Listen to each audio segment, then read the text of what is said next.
focused, united in one goal: against injustice, against police brutality, against bad governance. What started out as a protest against police brutality, especially the unit called SARS, unfortunately just degenerated into something I still find it hard to reconcile with in my heart. I remember being there at the protest. I was on stage with some beautiful organizers of that particular day's event. And we were informed that there was a curfew for 3 p.m. I do remember that there was outrage on Twitter because it was short notice. The curfew, I think we got the information at about noon that day. And so we said, look, people came from all over Lagos. It was thousands of people there.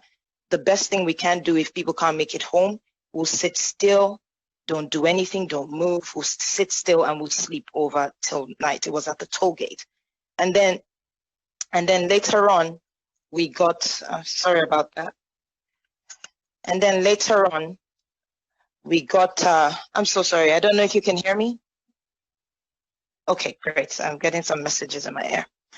Okay, so we also got information later that the governor wanted to see me and 6 other people. And I remember saying to them that we have no leader. If the governor wanted to speak to us, he should kindly come to the toll gate and address Nigerians because we've been out for over 11 days. And then the lady that came to give us the information, I do not remember her name at this time, left.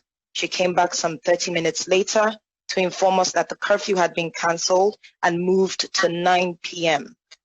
I remember telling the people there this information and people cheered. While this was going on, another member that was standing behind me came up to me and said, someone is taking out the cameras from the toll gate.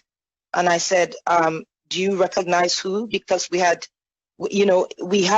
I think the real heart of Nigerians there. We did not destroy anything except for graffiti.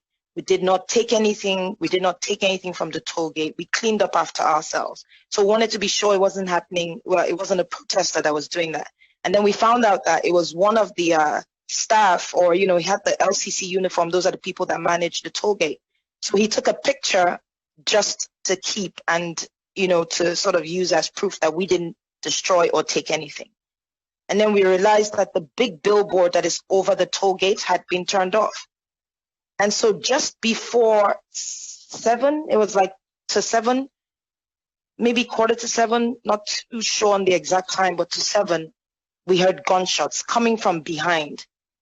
At first it was chaotic because we didn't know where the gunshots were coming from. We didn't know what the gunshots were about. And then the lights went off. I think the rest of that is just the most tragic thing.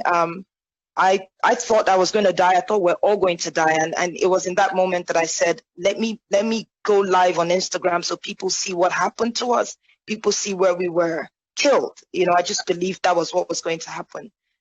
And I remember the military came in first.